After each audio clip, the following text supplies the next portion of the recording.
Irmãs, então eu vou colocar aqui o vídeo para vocês ouvirem, para vocês verem, porque não precisa passar ele completamente, porque é somente o altar do sacrifício. A gente está aprendendo de maneira gradativa, para a gente ter uma ideia, para depois a gente juntar todas as coisas e a gente ter uma compreensão aí melhor sobre o tabernáculo, tá bom? Então eu vou soltar os dois vídeos aqui nesse vídeo e aí as irmãs dão uma olhadinha, tá?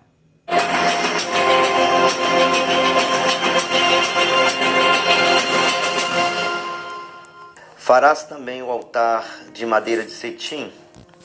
5 côvados será o comprimento e 5 côvados a largura. Será quadrado o altar e 3 côvados a sua altura. Então, irmãos, o altar vai ficar do lado de fora, lá no pátio, é onde vai ser colocado ali os sacrifícios que o povo de Israel forem trazendo. E aí ele tem 2,5 metros por 2,5 metros. Isso é a parte de cima. E a altura dele é, no caso, 1,5 metro de altura, né? Então, aí fora o povo vai chegar, vai trazer os animais para ser sacrificado.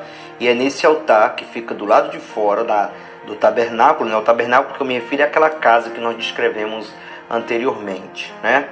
Neste lugar onde está ali o altar, as pessoas podem entrar, os filhos de Israel podem entrar, porque fica no pátio. Agora lá dentro, no lugar santo, só quem pode entrar é o sacerdote. E no lugar santo dos santos, onde fica a arca, só quem pode entrar era o sumo sacerdote. E farás as suas pontas nos seus 4 cantos. As suas pontas serão do mesmo e o cobrirás de cobre. Então veja, o material é feito de cobre, porque está fora. Então, quanto mais distante do Senhor, né, o núcleo principal é onde fica a arca. O material ali dentro é tudo de ouro, mas fora já pode fazer com outro material. Então, por isso que aqui eles foram cobertos de cobre. Far-lhe-ás também as suas... E profeticamente falando, como foi dito no outro vídeo, o cobre, ele representa juízo, né? De maneira profética. Far-lhe-ás também as suas caldeirinhas para recolher a sua cinza, e as suas pás e as suas bacias, e os seus garfos e os seus braseiros. Todos os seus vasos farás de cobre. Far-lhe-ás também um crivo, ou seja, uma grelha, né, de cobre em forma de rede. E farás a esta rede 4 argolas de metal aos seus 4 cantos, e as porás dentro do cerco do altar para baixo, de maneira que a rede chegue até o meio do altar. Farás também varais para o altar. Varais de madeira de cetim, os cobrirás de cobre. Esses varais é para transporte. E os varais se meterão nas argolas, de maneira que os varais estejam de ambos os lados do altar, quando for levado. Oco de tábuas o farás, como se te mostrou no monte, assim o farás. Então o altar é oco, né? E vai ser coberto de cobre, do jeito que o Senhor havia mostrado para Moisés na maquete, né? Farás também o pátio do tabernáculo.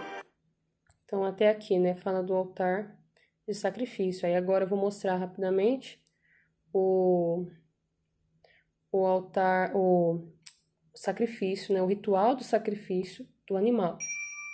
Vamos dar uma olhada aqui.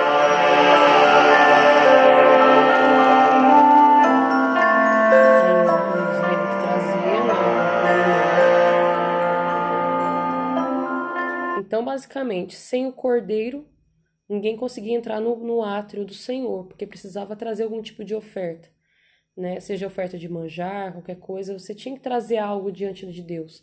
Assim também na nossa vida, né? A gente tem que trazer o nosso sacrifício de casa, a gente tem que trazer a nossa adoração de casa e derramar diante do Senhor, segundo aquilo que nós aprendemos, aquilo que nós meditamos, aquilo que o Espírito falou conosco, ou então até mesmo os sacrifícios que nós fazemos abrindo mão de coisas que não agradam ao Senhor, ou até coisas que nós gostamos muito, e Deus quer que nós venhamos tirar das nossas vidas. Então tudo isso é um sacrifício que nós temos que trazer de casa, nas nossas vidas, no nosso cotidiano.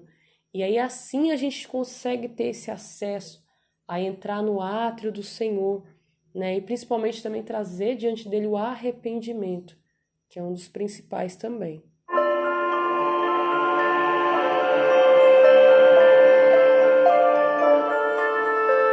Ele vai examinar para ver se está perfeito, porque não pode ser um animal que tenha imperfeição, que seja doente, né? Tem que ser um animal perfeito. Assim como Cristo foi perfeito, né? É perfeito.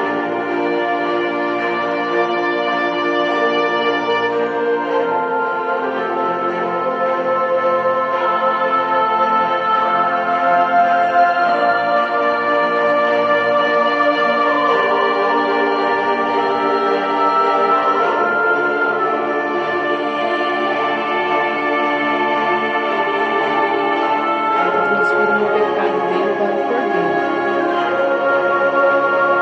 E aí o próprio pecador que vai imolar, que vai matar o animal.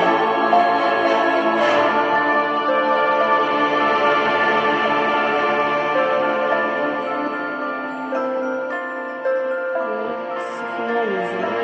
Está consumado. Então ele fica livre do pecado, ele obtém o perdão.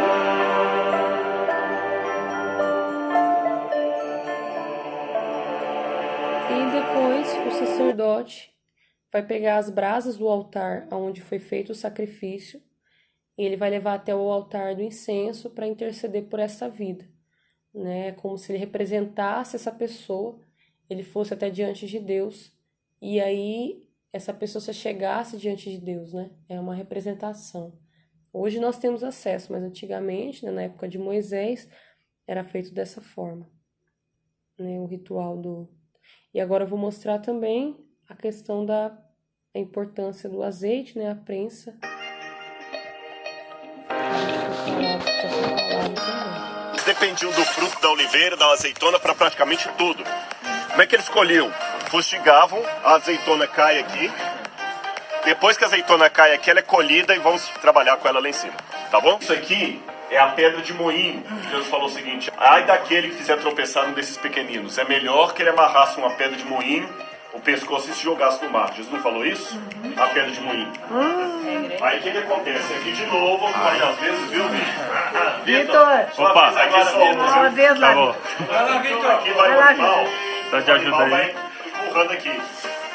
Sansão, quando ficou preso lá na mão dos filisteus, ele foi obrigado a puxar o moinho. Lembram disso? Sim. Esse moinho é muito pesado, então ele vai esmagando toda a azeitona que a gente colocou aqui. A azeitona vai virar uma pasta, tipo isso aqui, ó. Faz uma borra de café. Aí você pega a azeitona, coloca aquela pasta, aquela borra aqui dentro, parece um pneuzinho. Imagina então que se eu coloquei isso aqui, ficou tudo cheio, tá certo? Depois que eu peguei toda essa azeitona e coloquei aqui, eu trago e coloco esse pneuzinho aqui. Depois que eu coloco um pneu em cima do outro, aí eu controlo o peso aqui, e isso aqui abaixo, olha as pedras aqui, aí espreme aqueles pneus. Quando espreme, o que vai sair? O azeite. Aí o azeite vai escorrer para lá, aqui não dá para ver. Quando eu faço a primeira prensa, que sai o azeite extra virgem de melhor qualidade, é o azeite que é mandado. Aqui está falando do templo, né? O templo, quando foi estabelecido na cidade. Porém, o azeite, que era no deserto, ele era batido. Eu penso que eles não tinham, né, todas essas pedras, esses moinhos, porque eles andavam, eles caminhavam no deserto, não tinha tanto recurso. E eu tentei procurar na internet, tentei procurar imagens de como era feito, mas não aparece. Então, lá aparece azeite batido puro. Mas a lógica continua sendo a mesma. Primeiro, o azeite que saía, que era o mais puro, esse era levado para o candelabro para que não saísse fumaça. E também porque o Senhor merece o melhor, né? Ele merece sempre o melhor. Tudo que a gente vai fazer para Ele, a primícia tem que ser dele. O primeiro tem que ser do Senhor. Então, assim na nossa vida, tanto no nosso dia a dia, em oração, é muito bom a gente apresentar o nosso dia primeiramente a Deus. É muito bom a gente dedicar tempo ao Senhor, porque a gente também está dando o nosso tempo, a nossa prioridade a Deus. Porque quando a gente fala assim, não tive tempo... Eu vi uma vez uma menina falando sobre um estudo de música, e ela falou assim, olha, Quem fala que não tem tempo para estudar um instrumento musical, para estudar música, é porque a música não é sua prioridade, não é algo importante. Havia outras coisas mais importantes que você tinha para fazer e por isso aquilo ficou deixando de lado e aí acabou o seu dia e no final você não teve tempo. Então não é que a gente não tem tempo, a gente tem tempo, porém a gente dedica o nosso tempo a coisas mais importantes. Então quando a gente muitas das vezes diz, eu me coloco também no mesmo lugar. Quando a gente diz muitas das vezes que a gente não tem tempo para o Senhor, a gente está querendo dizer que o Senhor acabou sendo menos importante no nosso dia. Basicamente isso, porque se a gente falar assim, eu quero arranjar um tempo para Deus, a gente arranja muito tempo para o Senhor, muito tempo. Porque eu percebendo aqui, falando com Deus, quanto mais a gente abre mão de coisas que a gente gosta de fazer, que a gente coloca como prioridade no nosso dia a dia, mais tempo a gente tem para Deus. Então, mais ele se torna nossa prioridade. Porque a gente, hoje em dia, no século que a gente vive, na geração que nós estamos vivendo, a gente está rodeado de distrações. Antigamente só tinha TV ou videogame. Hoje a gente tem computador, tem celular, tem muito mais distração do que antigamente. Então, cada dia que passa, a gente está sendo consumido por coisas que são menos importantes, mas que acabam sendo mais importantes no nosso dia, e aquilo que verdadeiramente é importante, que é o nosso Deus, está sendo deixado de lado. Então, que a gente possa dar o melhor para o Senhor, assim como o azeite. O azeite aqui era o melhor, era separado para Deus e entregue, né, para ser usado nos candelabros lá no tabernáculo, né? E, então, que isso possa edificar a nossa vida, que nós possamos encontrar esse tempo, né? Remir o nosso tempo, administrar o nosso tempo, aprender a administrar o nosso tempo. Essa é uma luta que eu tenho lutado bastante, administrar o tempo, mas administrar com sabedoria e saber colocar o Senhor como prioridade.